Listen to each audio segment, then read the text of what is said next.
sekarang kita bersama dengan owner dari Mudek. Kita akan bertanya-tanya tentang mengenai bisnis yang sedang berjalan. Mungkin dari perkenalkan dulu, dari pertama asalnya. Assalamualaikum warahmatullahi wabarakatuh. Nama saya sapaannya biasa dipanggil J. Kalau di luar biasa dipanggil Pak RT. Nah, asal kota saya itu dari Kalimantan Barat, khusus tepatnya kotanya Kota Pontianak. Terus mungkin dari usahanya diperkenalkan juga jadi mungkin awalnya memulai itu gimana, apakah memang belum ada kepikiran dulu di jalan itu?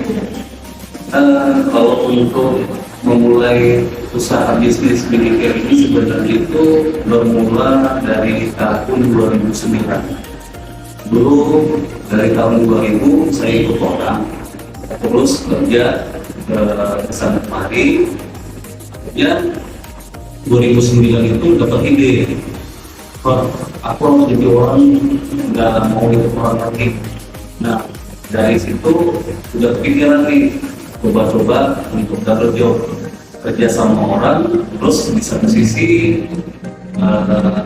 usaha sendiri. Tapi kebetulan tahun 2010 lebih memikirkan lagi nih, aku nggak bisa nih, harus mengambil keputusan, nggak boleh nih, harus mengarahkan satu sisi. Jadi untuk pekerjaan itu lepasin, itu lebih motivasinya untuk usaha sendiri. Jadi terbentuk lagi kerja. Baik, kemudian produk milik ini awalnya pasarnya siapa ya? Kita bisa dari umur atau ada produk atau siapa tadi? Kalau untuk marketingnya kita lebih untuk menengah ke bawah, karena saya itu terinspirasi seperti ini, punya cita-cita orang yang kadang-kadang itu yang dengan harga yang mahal, terus orang yang dengan ke bawah agak berat untuk membelinya. Jadi saya berpikir kenapa sampai itu, aku harus menuju ke pasar bawah. Jadi orang-orang yang ke bawah itu juga bisa mendapatkan kualitas yang tinggi dengan harga yang terjangkau. Nah maka itulah disebut dengan nama milik itu.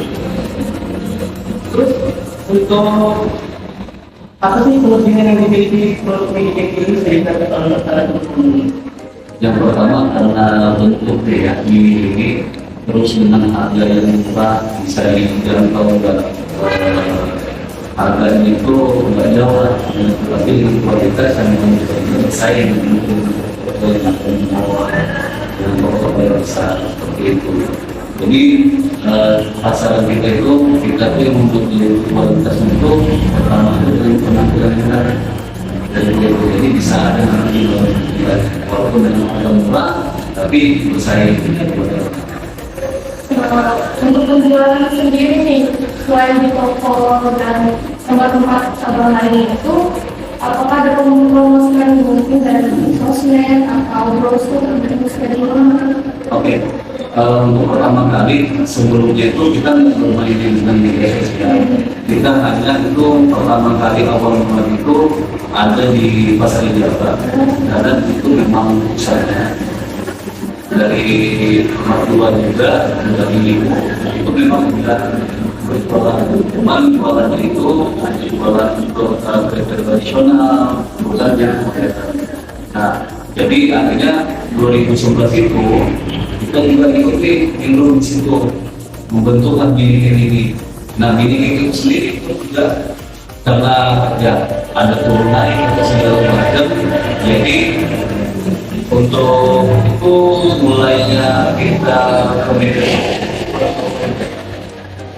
pada tahun kalau nggak salah itu sekitar 2018 kita baru memperkenalkan produk kita itu baru ini Facebook. Nah, Bang, untuk selanjutnya ini tentang hubungan dengan customer nih, apakah dari mini teknik ada promosi atau sesuatu yang membuat tertarik customer yang kayak, oh saya pengen beli lagi. Biasanya ini sih pertama kalau untuk promosi itu apabila saya itu kalau bersama dengan customer, pertama yang harus saya sampaikan itu bagaimana melayani dengan ramah. Setelah dengan melayani dengan ramah itu orang sudah masuk senang pentingnya. Terus saya coba awalnya mengikuti bahasa ini untuk menjadikan satu bahasa yang boleh dia sentuh ini yang dia. Nah, setelah dicoba untuk menerima hanya dari lagi seperti itu. Untuk kebanggaan lagi ya. Iya benar. Selanjutnya mengecek Ya. apakah ini bekerja sama dengan pihak lain, misalnya terkait pendanaan yang diambil atau dalam berdasarkan tadi. Kalau itu kalau saya berpikir kalau untuk kerjasama pasti kita ada kerjasama dengan sales dengan produk barang kita karena untuk barang-barang yang kita pakai itu ada yang dari luar negeri juga ada dari lokal itu. Nah kalau untuk pengantaran semua macam kita mengajar mereka karena kita itu betul-betul karena kerjasama supaya nanti yang ada di kita bisa ada juga di luar mereka. Selanjutnya kita selain sebagai obratnya, apakah dari bagian-bagian mini cashmere itu ada bagian-bagian sendiri tuh kayak pemasaran, produksi dan lain sebagainya? Ya, kalau seperti itu pasti ada, tapi hubungannya semuanya itu dari Facebook. Saya yang melakukan produk, nanti baru saya ajarkan lagi itu. Karena pada dasarnya mereka itu ada yang memang bukan dalam bidang mereka, bukan keahlian mereka. Juga ada sebagian juga yang saya ambil orang-orang itu yang memang punya keahlian seperti itu. Nanti memang bisa dijelaskan sedikit nggak mengenai proses di dalam pembuatan ini dari awal membeli bahan-bahannya sampai akhirnya dapat dijual. Bisa. Kalau misalnya dari awal pertama kali itu proses itu ya sih kita ini semua itu kan terbatas daripada dana dulu ya. Nah dana ini terkadang kita menunggu dari awalnya itu sampai sekarang itu. Jadi bahan-bahan yang kita beli dengan proses yang mau pembuangan yang kita jual juga untung itu nggak signifikan terlalu besar dan untung itu nggak terlalu sampai biasanya dalam arti kata gini, keuntungan untuk dunia ini sejauh yang besar. Tapi kembali lagi dengan apa yang sudah menjadi motor dari dunia saya mendirikan mini pack itu untuk menyasar kepada mereka yang memiliki korban. Bukan berarti meningkat saya bisa, tapi dari kebanyakan mereka yang memiliki korban untuk bisa merasakan dari tersebut. Kalau selanjutnya tuh mengenai pendapatan selain dari penjualan dan mini cashmere itu apakah ada pendapatan dari luar gitu Pak? Kayak misalnya dari investor yang mau dari mini cashmere atau gimana? Nah, kalau selama ini ya, kalau untuk investor itu enggak. Tapi yang membantu itu ada. Itu selama ini yang hanya bisa membantu saya khusus pribadinya dengan itu hanya dua. Karena kalau mungkin lain seperti kita mau webinar atau segala macam sudah beberapa kali kita lakukan hal itu terkadang orang ketiga itu belum tentu semuanya dengan kita. Nah akhirnya saya sudah teruskan untuk sekarang ini saya belajar sendiri. Jadi minjem modal dari bank gitu ya? Iya, benar. Terus dari awal mulai merintis mini cashmere dulu tuh berapa gitu? Terus mungkin dari omset mini cashmere itu Nah, di sini nih seru jadi story-nya nih. Jadi pertama kali tahun 2011 saya berhenti kerja. Saya mulai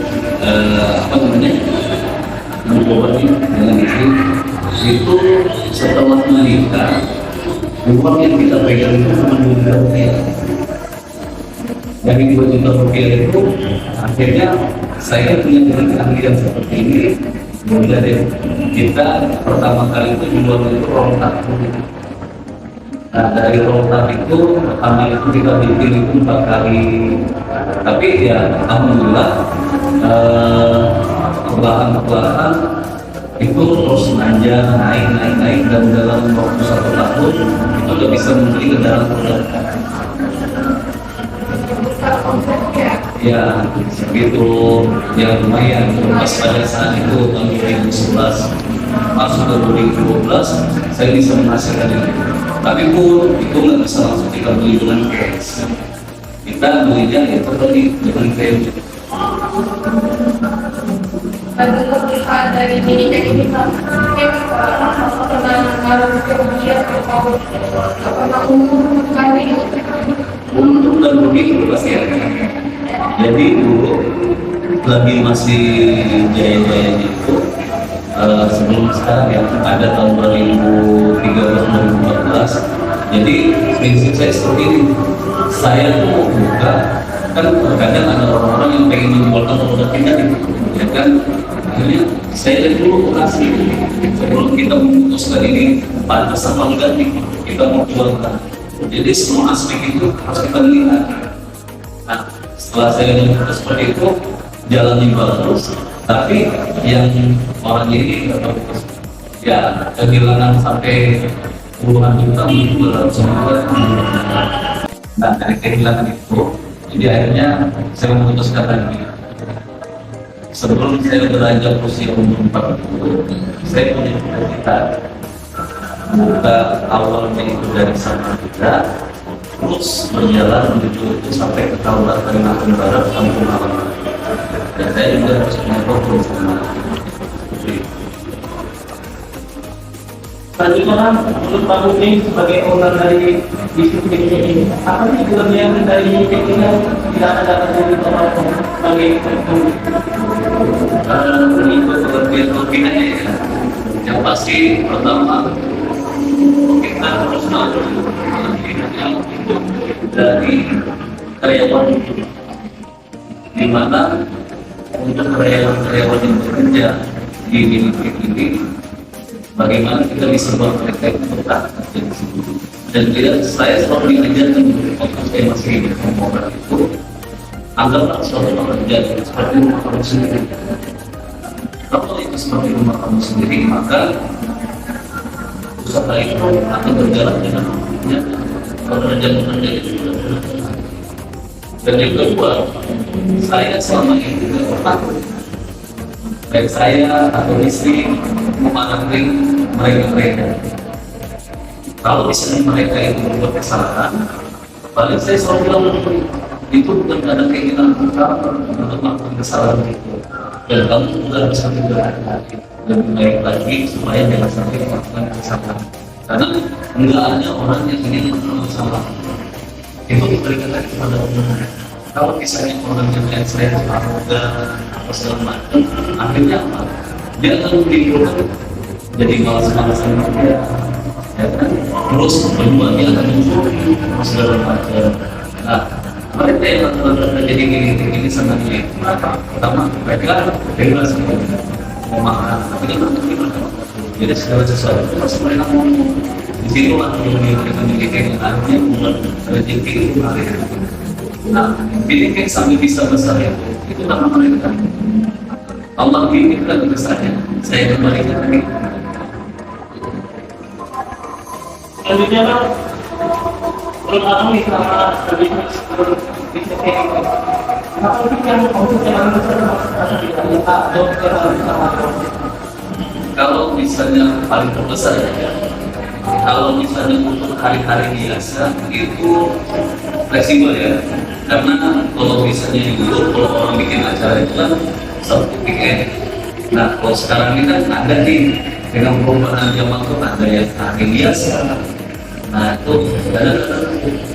Tapi kalau paling terbesar nih pasti hari hari biasa. Nah itu selalu. Nah itu kita mempersiapkan itu dalam seminggu untuk memberikan kemudahan ini karena bulan sampai 7 hari kita ini untuk kekurangan yang selalu menjadi evaluasi Abang ini untuk memiliki mungkin apa ya? yang menjadi itu apalagi sekarang ini kan produksi kita ini kan banyak nih, tapi karena tempat yang nggak mendukung Nah, dengan keadaan ini memang betul karena kita mencari yang besar juga itu memang agak susah. Nah seperti itu karena terkadang kalau misalnya customer datang itu yang pertama itu adalah parkiran. Itu yang menjadi kendala sampai sekarang mau saya perbesar lagi pokoknya. Terakhir nih, dalam menanggapi terus ada yang itu pendapat ada. Itu sebagai abang sebagai orang yang menanggapi bagaimana? Biasanya, karena saya menilai begini, segala sesuatu usaha itu kita sendiri yang menjawab. Baik punya usaha kita sendiri yang menjawab. Apabila kita menjalankan dalam suatu kebutuhan berarti diam dan kita bisa menerima. Kalau persaingan seperti itu, saya sudah merasakan dijelek-jeleki, dikatakan, tapi saya yakin Allah sebaik-baiknya penolong, Allah sebaik-baiknya Dia membuat kita selalu beringat akan segala suatu usaha itu akan berjalan. Jadi saya tidak pernah takut apapun itu, kalau memang itu tidak berkehendak dari Allah, saya akan. Harta yang paling besar dalam hidup saya bukan uang, bukan mobil, bukan rumah. Harta terbesar saya adalah anak-anak dan keluarga. Karena saya sudah pernah merasa kehilangan baru-baru ini, kehilangan anak, jadi harta itu yang dipakai. Nah, dan bagi karyawan saya itu juga yang kerja itu, saya selalu memberikan mereka yang terbaik agar mereka juga akan semangat karena saya juga berusaha kerja. Saya pernah merasakan bagaimana sakitnya itu semua orang. Nah, saya nggak mau apa yang saya dulu rasakan mereka merasakan. Makanya saya ingin memanusiakan manusia. Oke, sekian pertanyaan tentang seputar bisnis dari owner Minipet ini. Mungkin teman-teman ingin memesan atau membeli, nanti kita tampilkan di layar tersebut. Sekian, terima kasih Mbak atas waktu